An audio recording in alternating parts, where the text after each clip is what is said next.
I wonder if anyone likes looking through Ike dollars. I know I do.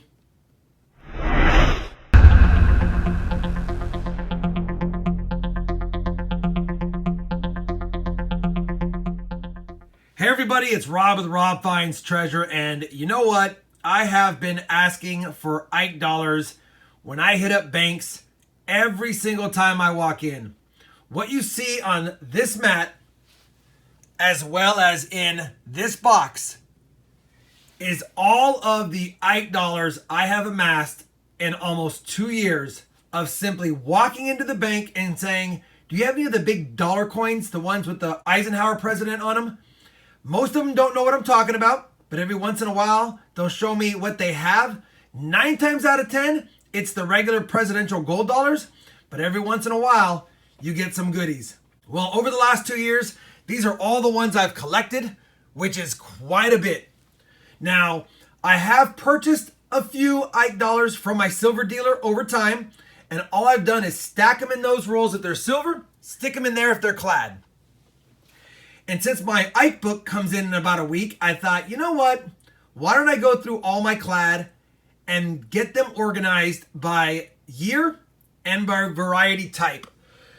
Just a quick overview. I've pulled out the very best of my Clad 71 P&Ds, my 72 P&Ds, 74 P&Ds, 76s, 77s, and 78s. I also, through attrition, knew to collect all the 73 P&Ds and S's because they're a little bit lower mint.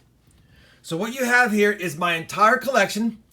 I do not have a 71 San Francisco minted non-proof Eisenhower dollar or a 72 S minted non-proof Eisenhower dollar up on the table.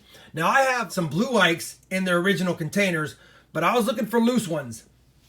I'm also missing a few other different ones here, which we'll get into later. But I recently said, time to go through my roll of silver, see which ones I have in here because I have no idea. I guess at the end of the day, this hunt's gonna be pretty basic.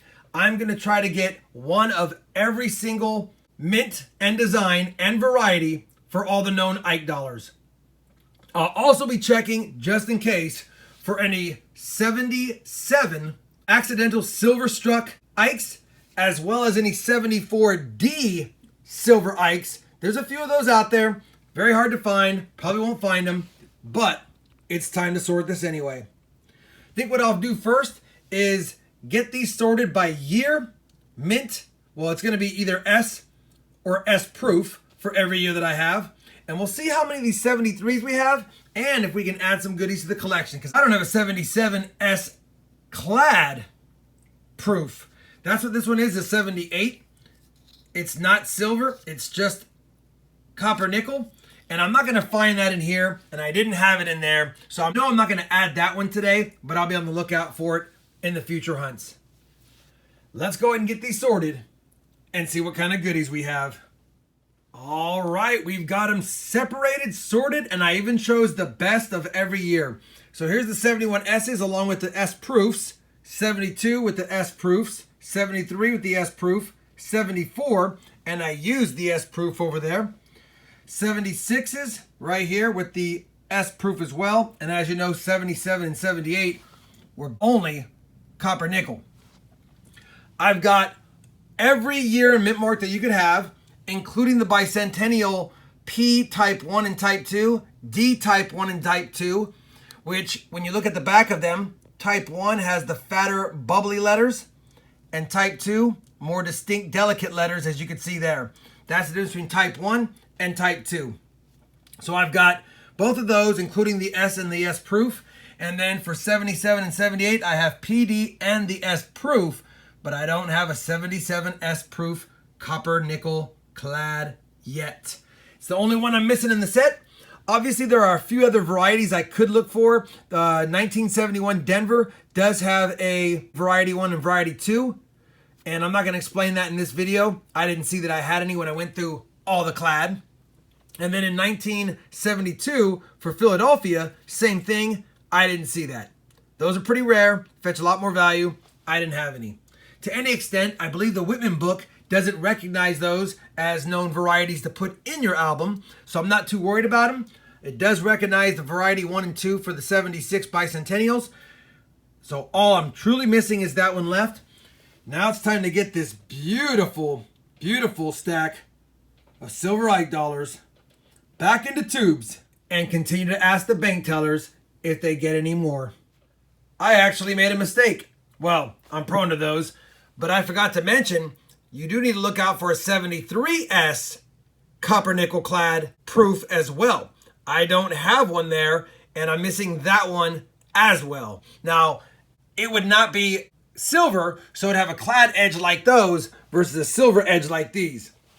So in my haste to get this filmed, I forgot to mention that I'm missing one of those as well. So I'm actually missing two copper nickel proofs, the 73S and the 77S.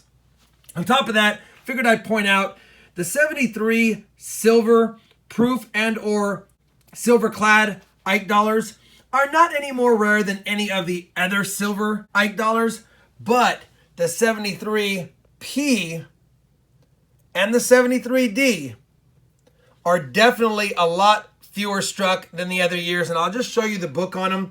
You can see the mintage of most of the copper nickel clads run the gamut of 45 to 100 million almost minted, and on 73 P and D, only a few million minted. So you definitely want to keep an eye out for your clad Ikes minted in 1973 from either Philadelphia or Denver.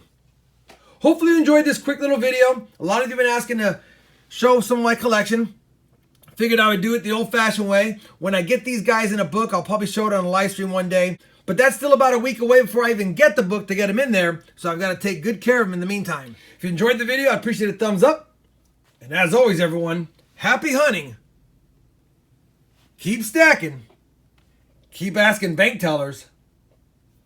And thanks for watching.